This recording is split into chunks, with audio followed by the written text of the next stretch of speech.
పికుమార్ కస్తూరి arts. ఇది నిశ్చీధి వేళ. మహానగరం నిద్రపోతోంది. కానీ మహానగరం సగం మాత్రమే నిద్రపోతోంది. మిగతా సగం రాత్రి వేళ సంచరిస్తోంది. ఏమిటిది? పగలు తిరగడానికి ఆనందంగా ఉంటుంది, హడావిడిగా ఉంటుంది, భయం ఉండదు, బ్రతుకు భయం ఉండదు. కానీ ఇక్కడ ఈ నిశీధ సమయంలో, ఈ అర్ధరాత్రి వేళ ఎక్కడో అరుపులు, ఏమిటో శబ్దాలు, అవి మనకు అర్థం కావు. ఈ శబ్దాలమయమైనటువంటి నిశీధ సమయంలో ఎవరి డ్యూటీ వాళ్ళు చేసుకుంటున్నారు.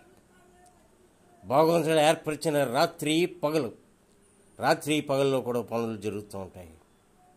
ఎవరు వీళ్ళు?